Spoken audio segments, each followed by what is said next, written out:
செம்மணியில் 13வது நாளாக அகழ்வு பணிகள் இன்றும் முன்னெடுக்கப்பட்டு வந்த நிலையில் இன்றைய தினத்தில் மாத்திரம் 4 எலும்பு தொகுதிகள் அடையாளம் காணப்பட்டிருக்கின்றது. இதுவரை மொத்தமாக அகழ்வு பணிகள் இடம்பெற்று 13 நாட்கள் இன்றோடு நிறைவடைகின்றது. இந்த 13வது நாள் வரை மொத்தமாக 56 எலும்பு தொகுதிகள், மனித எலும்பு தொகுதிகள் இங்கிருந்து கண்டுபிடிக்கப்பட்ட நிலையில் அதில் முழுமையான எலும்பு தொகுதிகள் 50 அகழ்ந்தெடுக்கப்பட்டிருக்கின்றது. இந்த இடத்தில் நான் நேரடியாக வந்து அவதானித்த விதங்களின் அடிப்படையிலே அதை கூறப்போனால் சிறுவர்களுடையது என நம்பப்படுகின்ற ரீதியில் தான், அதாவது மிகவும் உயரம் குறைந்த 3 அடி 4 அடி அந்த மாதிரியான அளவுகளில் இருக்கின்ற எலும்பு தொகுதிகள் தான் நேற்றும் என்றும் இந்த அகழ்வு பணிகளில் கிடைத்திருக்கின்றது. ஆனால் இது எப்படி இருப்பினும் இது சம்பந்தமான உத்தியோகபூர்வ அறிவிப்புகள் இன்னமும் வெளியாகவில்லை. காரணம், ஒவ்வொரு எலும்பு தொகுதிகளும் மருத்துவ ரீதியாக அது உரிய முறையிலே பரிசோதனை செய்யப்பட வேண்டும். ஆனால் இன்னமும் அந்த பரிசோதனைகள் முன்னெடுக்கப்படாமல் இருக்கின்றது. இந்த எலும்பு தொகுதிகள் அகழ்ந்தெடுக்கப்பட்டு பாதுகாப்பான ஒரு இடத்தில் வைக்கப்பட்டு அதன் பின்னர் நீதிமன்றத்தின் உத்தரவுக்கு அமையத்தான் அந்த மருத்துவ பரிசோதனைகள் ஆரம்பமாகும். அதனை அடுத்துதான் இது குழந்தைகளுடையதா பெரியவர்களுடையதா என்பது குறித்து உத்தியோகபூர்வமாக தெரிவிக்க முடியும் என்று இங்கிருக்கின்ற நிபுணர்கள், சட்டத்தரணிகள் தெரிவித்திருக்கிறார்கள். சற்று முன் ஊடகங்களுக்கு இன்றைய நாளின் கிடைத்த அந்த தகவல்களை ஊடகங்களுக்கு தெரிவித்த போது சட்டத்தரணியும் அதைத்தான் தெரிவித்திருந்தார். இன்றைக்கு 13ஆம் நாள் அகழ்வு பணி காலை 7:30 மணியிலிருந்து தற்போது வரை நடைபெற்று வருகின்றது. 13வது நாள் முடிவில் மொத்தமாக 56 மனித எண்பு எச்சங்கள் அடையாளப்படுத்தப்பட்டதுடன் 50 முழுமையான மனித எண்பு எச்சங்கள் இதுவரைக்கும் அகழ்ந்து எடுக்கப்பட்டு நீதிமன்றத்தின் காவலுக்கு கையளிக்கப்பட்டிருக்குது.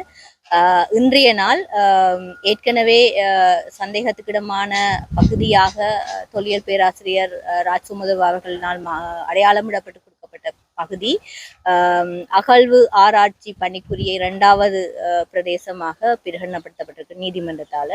ஏற்கனவே ஆரம்பிக்கப்பட்ட பகுதி அகழ்வு ஆராய்ச்சி பகுதிக்கான 1வது இடமாகவும் சந்தேகத்துக்குரிய பகுதி துப்புரவாக்கப்பட்டு அதிலிருந்து 3 மனித எச்சங்கள் அடையாளப்படுத்தப்பட்டிருக்கிறதால அந்த பகுதி அகழ்வு ஆராய்ச்சிக்கான 2வது பகுதியாகவும் பிரகடனப்படுத்தப்பட்டிருக்குது. அடையாளப்படுத்தப்பட்ட 3 எண்பு அச்சங்கள் துப்புரவாக்கப்பட்டு விடுபட்டிருக்குது. நாளைய தினத்திலிருந்து அந்த இலக்கமிடல் என்பது ஆரம்பமாகும் அந்த அகழ்வு ஆராய்ச்சி பணிக்கான 2வது பிரதேசம். மனித எலும்பு ஆய்வுகளை ஆரம்பிச்சா மட்டும்தான் அந்த பகுதிகளுக்குரிய எலும்பு என்னன்றதை தெளிவாக கூறக்கூடியதா இருக்கும். இல்லாட்டி அதை சொல்ல இயலாது. இனங்காணப்பட்ட பொருட்கள் என்று சொல்லியண்டில்ல, ஏற்கனவே ஒரு மனித எலும்போட சேர்ந்த துணிகள் மற்றது சப்பாத்து போன்ற பொருட்கள் அடையாளப்படுத்தப்பட்டு வச்சிருக்குது. அதை இன்னும் அகழ்ந்து எடுக்கல, நிலத்திலிருந்து பிரித்தெடுக்கல. அநேகமாக இன்றைக்கு பிரித்தெடுத்துருவாங்கன்னு நினைக்கிறேன். அப்போ நாளைக்கு உங்களுக்கு அது தொடர்பான மேலதிக தகவலை தரக்கூடியதா இருக்கு. மனித எலும்பு ஆய்வு என்றது தொடர்பான விஷயத்துல எனக்கு உங்களுக்கு கருத்து சொல்ல இயலாது. என்னென்றா அது தொடர்பான நிபுணர் மாத்திரமே அது தொடர்பாக உங்களுக்கு கருத்து சொல்லலாம். சட்ட ரீதியான நடவடிக்கைகள்ல அல்லது எடுக்கிற எலும்புகள் மற்றது மாதிரிகள் அல்லது ஏனைய எச்சங்களினுடைய கட்டுக்காவல் தொடர்பான விஷயங்கள் எனக்கு அது தொடர்பாக கருத்து சொல்ல முடியும். ஆகவே நாளுக்கு நாள் இந்த இடத்தில், இந்த உணர்வுபூர்வமான இடத்திலே ஒவ்வொரு நாளும் எண்பு தொகுதிகள் கிடைத்த வண்ணம் இருக்கின்றது. அகழ்வு பணிகளும் மும்முரமாக இடம்பெற்றுக் கொண்டிருக்கின்றது. அனைவரும் கோரியிருப்பது சர்வதேச விசாரணை. சர்வதேசத்தின் கண்காணிப்புக்கு மத்தியிலே இந்த இடத்தில் அகழ்வு பணிகள் தொடர வேண்டும். இன்னமும் புதைக்கப்பட்டிருக்கின்ற எண்பு தொகுதிகள், மனித எண்பு தொகுதிகள் அகழ்ந்தெடுக்கப்பட வேண்டும். அவற்றுக்கு அது யாருடையது, அந்த எண்பு தொகுதிகள் யாருடையது என்பது கண்டறியப்பட வேண்டும். காணாமல் போனவர்களுடைய உறவினர்கள் இன்னமும் தங்களுடைய உறவுகள் எங்கே சென்றார்கள், அவர்களுக்கு என்ன ஆனது என்று கேள்விகளை எழுப்பி காத்திருக்கின்றார்கள். அவர்களிடம் விசாரணை செய்ய வேண்டும். அவர்கள் காணாமல் போன அவர்களுடைய உறவினர்களுடைய DNA பரிசோதனையினூடாக சரி, இவற்றுக்கு ஒரு உண்மை வெளிவர வேண்டும் என்றெல்லாம் பல்வேறு கோரிக்கைகள் இந்த பகுதியில் இருக்கின்றது. ஆகவே நாமும் இந்த செம்மணியின் உண்மை நிலையை தேடி வந்த நேரத்திலே தான் நேற்றும் இன்றும் 12ஆம் நாள் 13ஆம் நாளான இன்றைய தினமும் நாங்கள் நேரடியாக செம்மணி இந்த மனித புதைக்குழி அமைந்திருக்கின்ற பகுதிக்கு நேரடியாக கள விஜயம் செய்து அவதானித்து இந்த அறிக்கைகளை உங்களுக்கு நாங்கள் வழங்கி இருக்கின்றோம். நாளைய நாளும் தொடரும், நாளை மறுதினமும் இந்த அகழ்ப்பணிகள் தொடரும். ஆகவே ஒவ்வொரு நாளும் கிடைக்கின்ற தகவல்கள், உத்தியோகபூர்வமான தகவல்களை நாங்கள் தொடர்ந்தும் ஒவ்வொரு நாளும் மாலை நேரத்தில் வழங்க நாம் தயாராக இருக்கின்றோம். இந்த வழக்கினுடைய முறைப்பாட்டாளரான கிருபாகரன் சார்பில் இந்த வழக்கிலே ஆஜராகின்றோம். உண்மையில் இந்த சிந்துபாத்தி மாகாணத்திலே ஆரம்பத்தில் தகன மேடை அமைக்கப்பட்ட பொழுது சில எலும்பு பாகங்கள் கண்டெடுக்கப்பட்டது. அந்த பணியாளர்கள் அந்த விடயத்தை அரசு அதிகாரிகளினுடைய கவனத்துக்கு கொண்டு சென்ற பொழுது அவை மாட்டெலும்புகள் என்று கூறி இந்த புதைகுழியை மூடி மறைப்பதற்கான முஸ்தீபுகள் ஆரம்பத்திலே எடுக்கப்பட்டது. அதற்கு எதிராக கிருபாகரனால் போலீஸ் நிலையத்தில் முறைப்பாடு வழங்கப்பட்டு நாங்கள் நீதிமன்றத்திலே ஆஜராகித்தான் இந்த வழக்கு ஆரம்பிக்கப்பட்டது. இதை தாண்டி இதை சுற்றி பல்வேறுபட்ட புதைகுழிகள் இருக்கலாம் என்று நாங்கள் உறுதியாக நம்புகின்றோம். அவையும் கிளறப்பட வேண்டும் என்றால் ஒட்டுமொத்த நீதிக்கான குரல்கள் பாரிய அளவில் வெளிக்கிளம்ப வேண்டும். இந்த விடயத்தை நாங்கள் மக்களுக்கு இப்பொழுது தெரிவிக்கின்றோம்.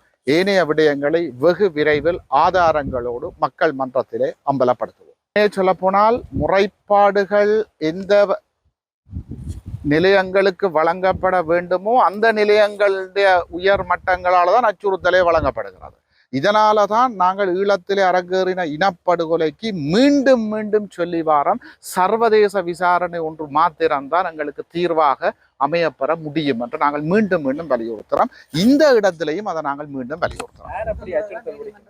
அது பற்றி ஏனைய விடயங்களை முறைப்பாட்டாளர் உங்களுக்கு நேரடியாக தெரியப்படுத்துவார். கடந்த சில தினங்களுக்கு முன்னர் மர்ம வாகனம் தொடர்பாக உங்களோட ஊடகங்களில் வந்திருந்த செய்தியானது அவ்வாறே நான் வசிக்கின்ற பகுதிகளுக்கும் குறித்த வாகனம் வந்திருந்தது. என்னுடைய பார்வையில் குறித்த மர்ம வாகனம் தொடர்பாக செய்திகள் வந்ததுக்கு மிக பிரதான காரணம் வழக்காளியான என்னை அச்சுறுத்துவதும், இந்த வழக்கு தொடர்பாக அன்றைய சூழ்நிலையில் 95 2000 வரையான கால சூழ்நிலையில் இங்கு மிக கடுமையான செய்தி தணிக்கைகள் இருந்த நிலைமையில் நீதிமன்ற செயற்பாடுகளும் போலீஸ் நிலைய செயற்பாடுகளும் இல்லாது நிர்வாக ரீதியான செயற்பாடுகள் அனைத்தும் இராணுவத்திடம் இருந்தபொழுது மக்கள் தாமாக முன்வந்து எந்த சாட்சியங்களையும் பதிவளிக்கவில்லை.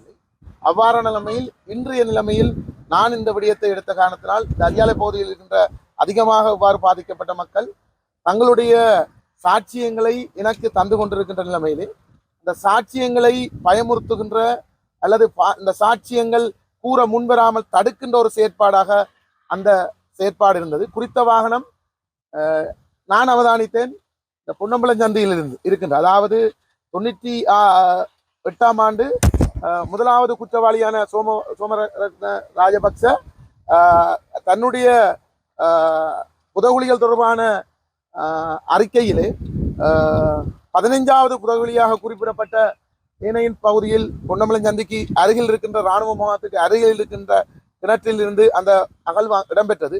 அதற்கு பின்னால் இப்பொழுதும் இராணுவ முகாம் இருக்கின்றது. அந்த தனியார் காணியில் இருக்கின்ற அந்த இராணுவ முகாமுக்கு தான் குறித்த வாகனம் சென்றது நான் அவதானித்திருக்கிறேன். அதனை விட சில தினங்களாக இந்த பகுதியில் SDF இராணுவத்தினுடைய பிரசனம் மிகவும் வளமைக்கு மாறாக அதிகமாக இருப்பதற்கான காரணம் இவ்வாறு சாட்சியங்களையும் இது தொடர்பாக சாட்சியங்கள் முன்வைக்கின்ற வருகின்ற பொதுமக்களையும் பயமுறுத்தி அவர்களுடைய சாட்சியங்களை பெற முடியாமல் அல்லது வழக்கு தொடர்பான எண்ணை தொடர்ந்து வழக்கு கொண்டு செல்ல முடியாமல் ஒரு இக்கட்டான சூழ்நிலைக்கு உட்படுத்த நான் விரும்புகிறார்கள். எனவே நான் வசிக்கின்ற காணி என்பது ஒரு ஒழுங்கை என்னுடைய காணியில் வந்தில் தான் முடிவடைகின்றது. அவ்வாறு ஒரு வாகனம் அந்த ஒழுங்கைக்கு வர வேண்டிய அவசியம் இல்லை. குறித்த வாகனம் வந்திருந்தால் அதோட இன்னொரு வாகனம் வந்திருந்தால் அது தொடர்பாக கண்ணால் கண்ட என்னுடைய அந்த பகுதியில் இருக்கின்ற ஒரு பொதுமகன் எனக்கு அந்த கருத்தை தெரிவித்திருந்தார். இருந்த போதிலும் நான் அதே இடத்துல வசிக்கிறேன். ஆகவேதான் எந்த ஒரு அச்சுறுத்தல் வந்தாலும் எந்த ஒரு இவ்வாறான செயற்பாடுகள் நிகழ்ந்தாலும் தொடர்ந்து இந்த வழக்கில் உறுதியாக நான் இருக்கின்றேன். மக்களும் உறுதியாக தங்களது சாட்சியங்களை பெறுகின்றார்கள். அப்போது வழங்காத பல உண்மைகள் வெளிவருகின்றன. அந்த உண்மைகள் தொடர்ந்து நீதிமன்ற செயற்பாட்டுக்கு அதனை சமர்ப்பித்து தொடர்ந்து இந்த வழக்குக்கு ஒரு நியாயமான நீதி கிடைக்க வேண்டும். அதுக்கான அனைத்து செயற்பாடும் நான் செய்வேன். எது எப்படி இருப்பினும் சற்று முன்னர் சட்டத்தரணி சுகாஷ் அவர்களும் ஊடகங்களுக்கு கருத்து தெரிவித்த போது இது சார்ந்து முறைப்பாடு செய்த முதலாவது நபர் தான் கிருபாகரன் அவருடன் நாங்கள் சிறப்பு நேர்காணலையும் செய்திருக்கின்றோம். அவருக்கும் இப்பொழுது ஒரு சில அச்சுறுத்தல் இருப்பதாக சட்டத்தரணி சுஹாஸ் அவர்கள் ஊடகங்களுக்கு தெரிவித்திருந்தார். இது சம்பந்தமாக நீதிமன்றத்தின் கவனத்திற்கு அவர் கொண்டு செல்ல இருப்பதாகவும் தெரிவித்திருந்தார். ஒரு மாதிரியான கோணத்தில் தான் இங்கு நடக்கின்ற சம்பவங்கள் நடவடிக்கைகள் சென்று கொண்டிருக்கின்றது.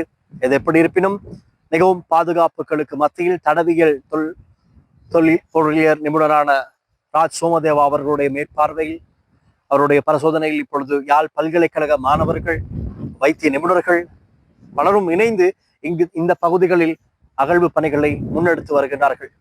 ஆகவே பார்க்கலாம், பொறுப்பு வாய்ந்த ஊடகமாக நாமும் எதிர்பார்த்திருப்பது நீதி, உண்மை.